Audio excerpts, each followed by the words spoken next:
Hello, everyone. My name is Latarian, and today I'll be discussing two important parts of Arizona's government, the initiative and the referendum. These are tools of direct democracy, which means they give power to the people to make laws or to either reject them. Okay, so let's get started with the basic definitions. Initiative is when citizens propose a new law or a constitutional amendment and try to get it passed by a vote of the people, like me and you.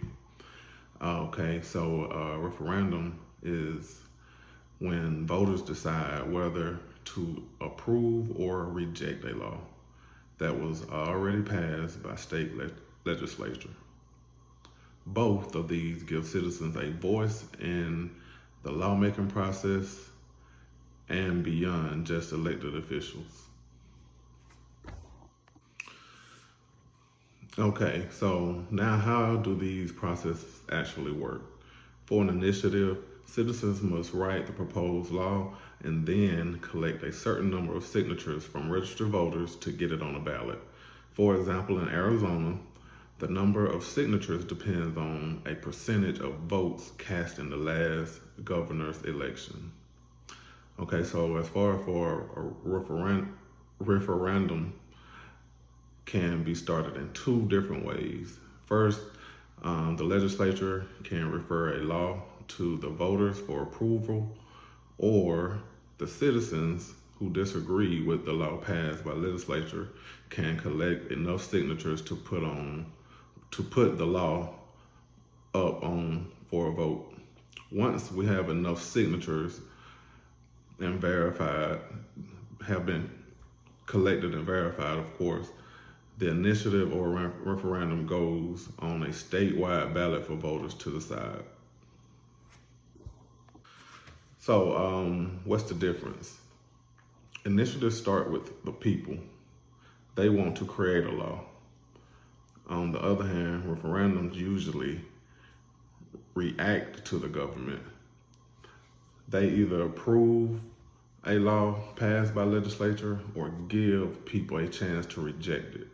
But both allow voters to have a final say-so, and both require collecting signatures and majority votes to succeed. So let's look at the pros and the cons of each. Initiatives. So the pros of initiative, it gives gives citizens power to propose laws that lawmakers may ignore, and it also helps address public concerns quickly. Cons of initiative, it can be influenced by special interest groups with money, and they may result in complex laws that aren't easily understood.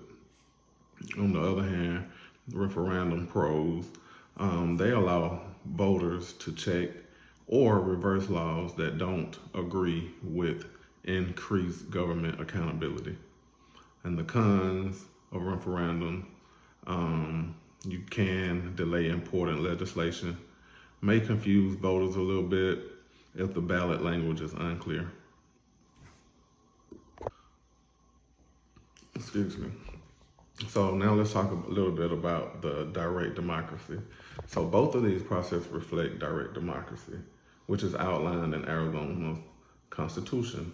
Arizona was one of the first states to include the initiative and referendum when it became a state in the year of 1912.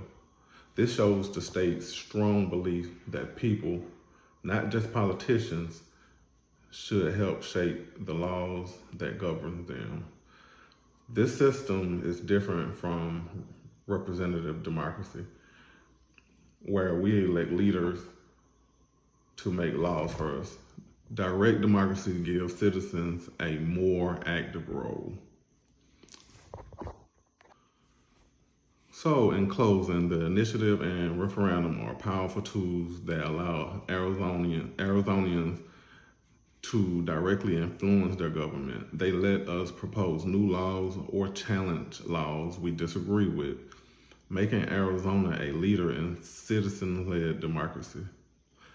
Thank you for watching my video. I hope this helped you better understand the important ways that both of these work.